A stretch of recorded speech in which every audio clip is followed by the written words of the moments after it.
Hello and welcome to Face to Face.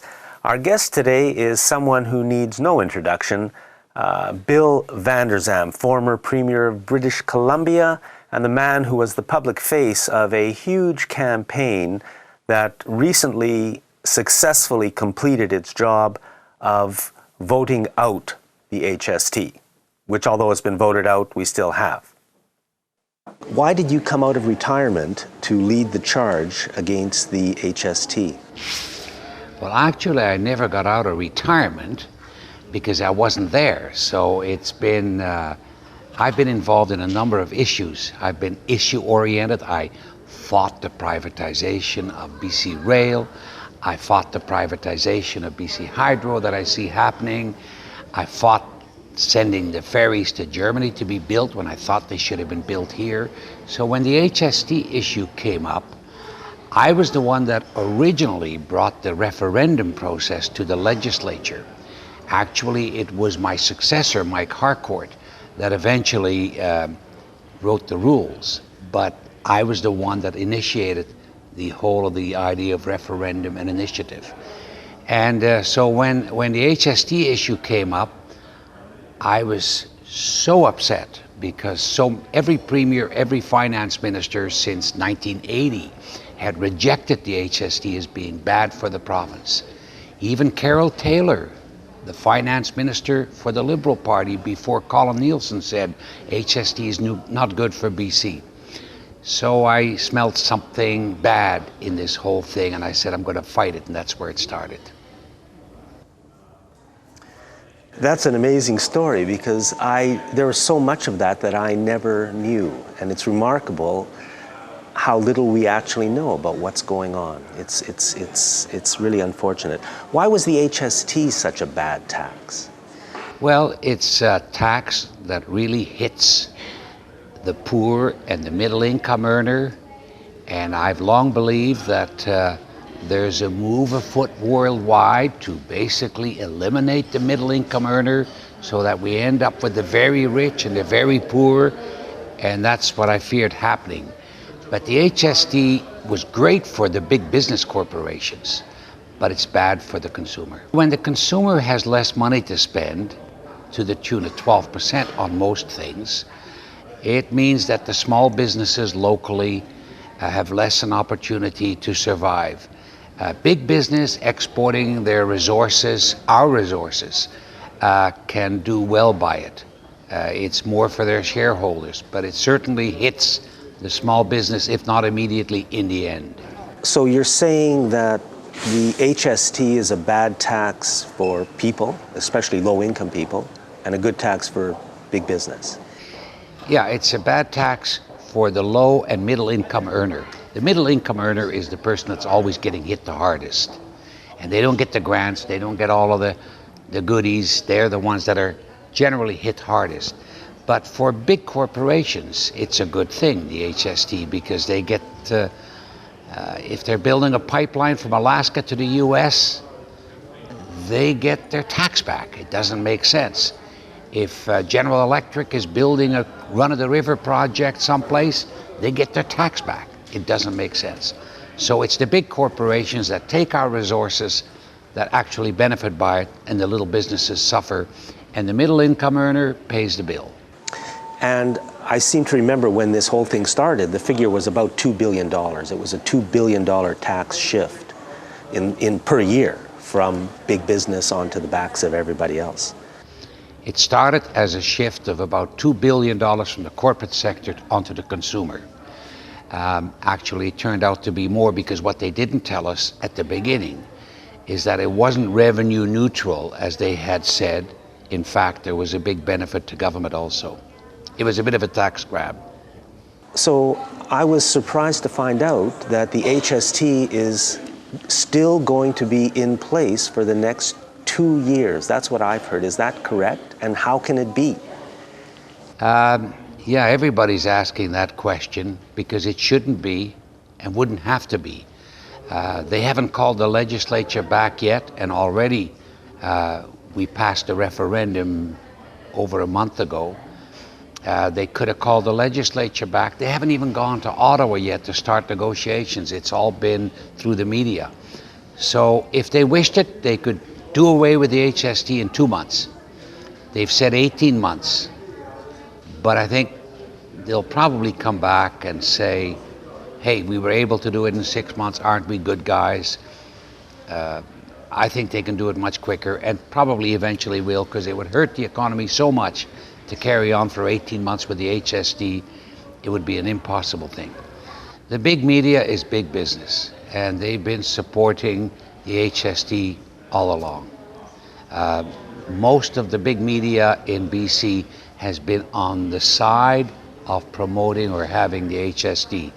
And I guess that's so in part because they're getting lots of advertising dollars from the government and from the big corporations. During the HST campaign, we had $250,000 to spend for the whole of the province to advertise and promote our side of the issue.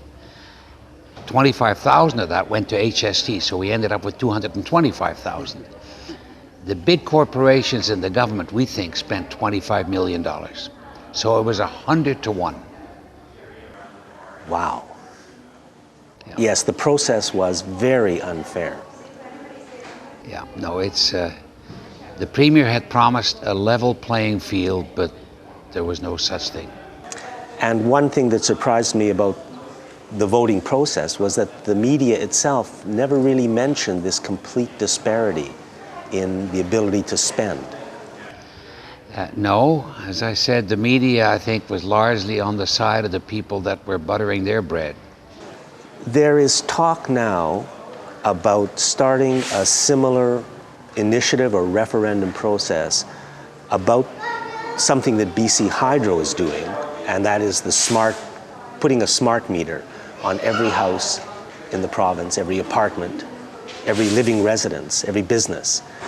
A lot of people, for a variety of reasons, are opposed to smart meters, including the fact that how dare the government do this to us without even asking us? Do you think a similar process, such as you guys ran successfully for the HST, do you think that kind of process could work on the smart meter issue? I'm hopeful. I'm hoping that in fact the people will rise up against the smart meters, because the issue is so much like the HST. It's the government imposing something on the people that hasn't been sufficiently looked into and that the people are upset about, and they're spending $1 billion without any consultation, and people are concerned about the health effects, they're concerned about the cost of it, they're concerned about the invasion of privacy, they're concerned about the fact that people elsewhere are protesting the smart meters and finding that it's not for them. So they need to be challenged on this. You're watching Face to Face, and we're talking with Bill Vander Zalm about democracy, the HST, and smart meters. Can you tell us where else people are upset about these smart meters? Because once again, in the media, there's no information. What is happening worldwide? I can't believe that the media is ignoring this issue. I was at a function last night with 160 people. We talked about smart meters. Everybody there were no exceptions. Everybody was opposed. Everybody was concerned. So when that many people are concerned, how can the government and the media sit back and totally ignore it? I can't believe it. However, in Europe and in the USA, in various jurisdictions, they have taken far more care, and they're rejecting the idea of wireless meters. They're going to wired meters. Can you go over a couple of the other issues? The cost issue. What is the cost? They tell us the cost is $1 billion. Whenever government tells us something is going to cost $1 billion, it's generally $1.5 billion. But however, it's a big cost, and that'll be have to be paid for by the consumer. I'm afraid that BC Hydro is going to go broke on this issue, and they're spending so much in so many places at the direction of government that eventually, maybe that's the whole idea, I'm not sure, that they privatize BC Hydro too. And this will go a long way towards that. It'll probably destroy hydro in the end. How about the privacy issue? Well, the privacy issue is a great concern to a lot of people, and I'm certainly concerned about that too, because there's a device put to the side of your house that basically knows what's happening in the house, what you're doing, when you leave, when you come, when you go on vacation. And eventually, of course, every appliance you buy will have a device that connects to the smart meter, and they'll know all the more still. They'll even know what you're cooking. It's sad, it's crazy. And I've heard that too, although again not mentioned in the media, that it's already happening, that all new appliances are being built so that they can communicate with the smart meter in your house, which will mean more wireless communication and more exposure to electromagnetic radiation for all of us. And that's the real big issue, the effect on health. And I can't believe that the media allows this to get by without really questioning what it is we're having imposed on us. Smart meters aren't happening only in British Columbia. I think they're happening across Canada, and I think they're happening around the world. What is the big picture? The big picture, of course, is that we're moving towards globalization. Eventually, we'll be governed out of Brussels, Belgium, or someplace like that. And this all ties into that. They can monitor what's happening anywhere in the world. It's Big Brother. We'll be totally controlled. That's the direction we're moving in. We've got to stop it. And now is the time to stop it, not after it's happened. So, as I said, there's talk now about trying to get an initiative process started here in BC about stopping smart meters. You were part of a group that successfully ran that process to stop the HST. Can you briefly tell everybody what the process is, how you begin? Well, it's not that difficult. It's the legislation is there. The legislation basically spells out what needs to be done. We need a group to lead an initiative process. I think we had such a group for the HST, and I see already a good group charged with doing something similar for the smart meters, and I wish them well. How does the process begin? I think it begins with, at least aside from the signing of documents, it begins with the collection of signatures. Can you tell us what the numbers are? Well, first of all, there needs to be approval by Elections BC for the wording of a bill, which will eventually become legislation if the initiative is successful and it goes to a referendum. So the initiative really is a way to get the referendum. You need 10% of the registered voters in every constituency. It's not an easy task, but it can be done. It's only been done once in the 17 years since the legislation was brought in. Is 10% of all the voters in all the ridings in BC, is that higher than in most jurisdictions? Well, we're the only place in the British Commonwealth to have the legislation to permit this sort of thing. And our successful HST referendum was the first ever in the British Commonwealth.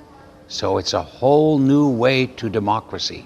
It's wonderful. We need to practice it all we can. It's people actually having a say in how it is they're governed.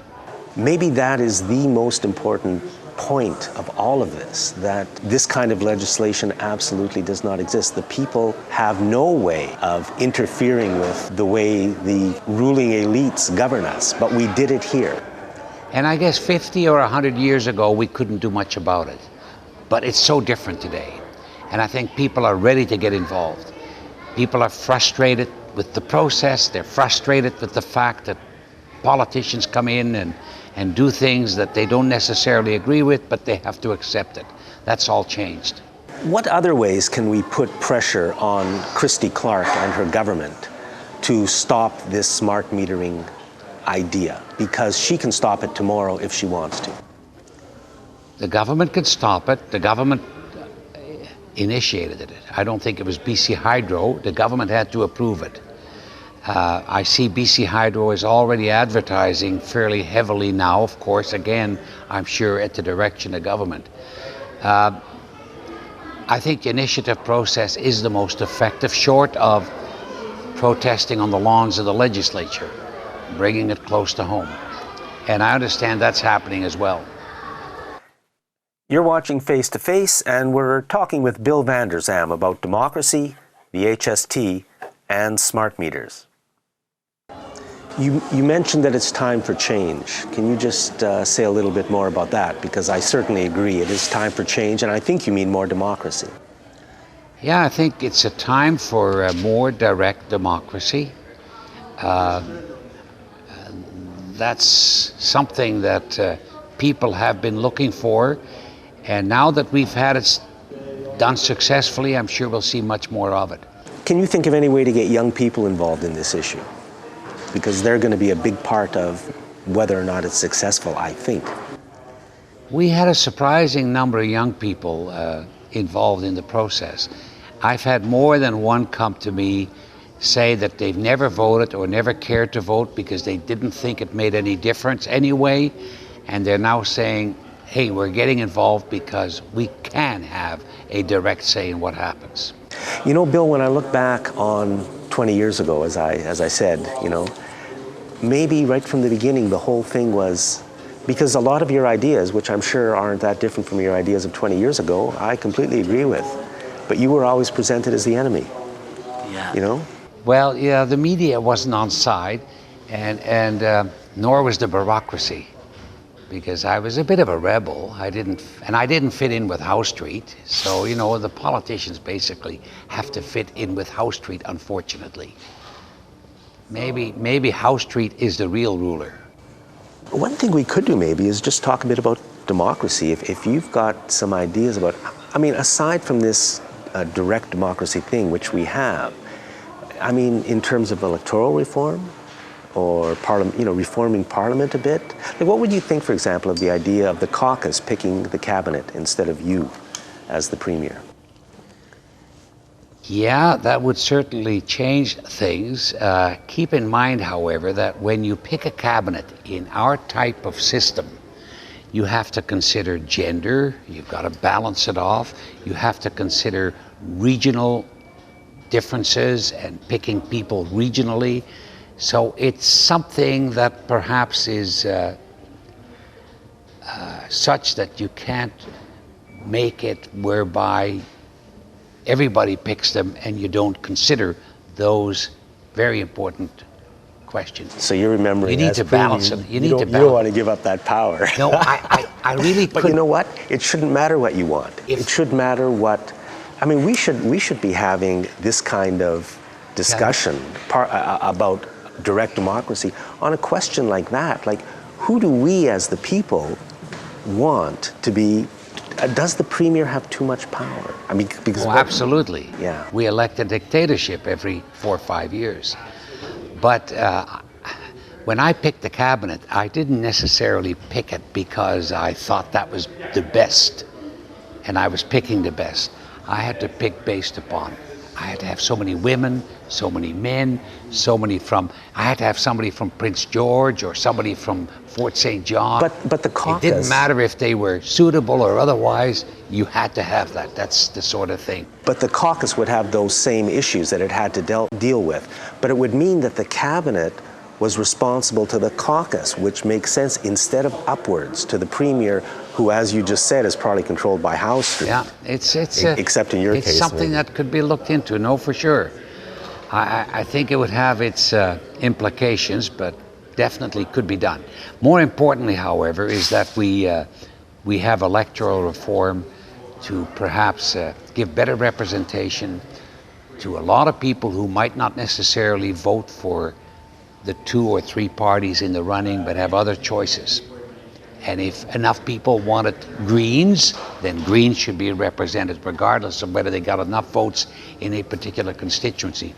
If somebody wanted a communist, because they could contribute as well, it doesn't matter. It's the people that should decide how it is their government is constituted. So here we are now in 2011. I think a lot of people feel like you do, that they want to change our voting system to something better.